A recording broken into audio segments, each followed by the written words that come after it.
Could you give us an outline of your treatment course? Yes, my treatment, well, that started pretty quickly because once they'd done the diagnosis that I was stage 4, things happened very quickly. He said, look, we need a scan. This is the first thing we need to establish exactly what the position is. So within 2 weeks I was in the scanner, and that showed the worst things really. I had tumours all over. I was in my neck, under my arms, in my groin. Basically it was everywhere. It even started to go onto my bowel. So it was bad, and to be honest, that frightened the life out of me when I saw that scan. And the guy said, okay, now we know what the extent of it is. We're going to give you, we've got no time to waste. We need to give you very aggressive chemotherapy. So I had what they call R-CHOP chemotherapy, which is quite a common process, I understand. And it was the most aggressive that they could give it to me, and I had every 2 weeks. So basically, that was quite a difficult process to get used to chemo and the most toxic drugs going into my relatively healthy body as had been before. That was awful, you know, there was sickness, there was everything you could imagine. But I wanted to work through it. It became a mental challenge for me because once I was diagnosed with cancer, I've heard all these dreadful stories, and I wanted to take it on mentally, if you like, and I thought it's not going to stop me.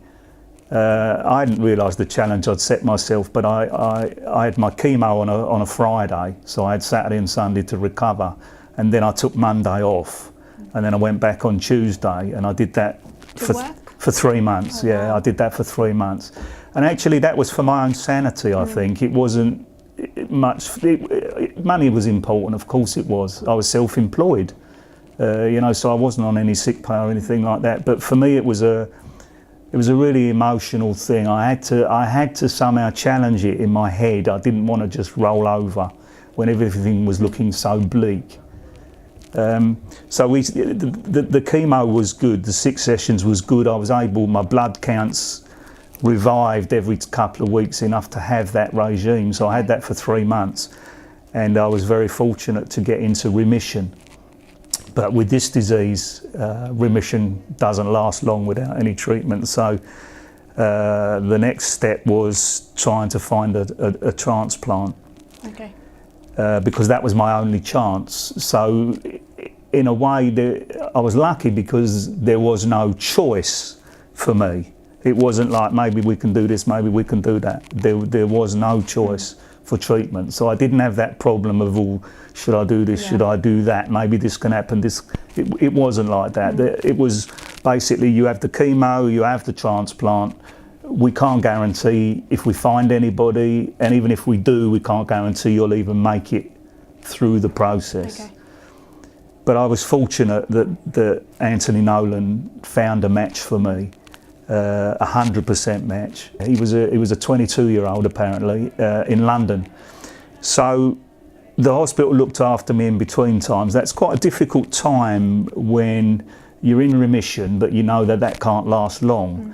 And then on the other side, there's the process where Anthony Nolan and the hospital are trying to get this guy through all the tests and then get him to come in and do his donation. So that was all. We didn't know what was happening with that, but I was just trying to keep myself busy, worrying if that side was going to take care of itself. But thankfully it did, and I stayed in remission. And then in 2007, just on the 10th of December, I went in to St George's in London to have my stem cell, start preparation for the stem cell transplant.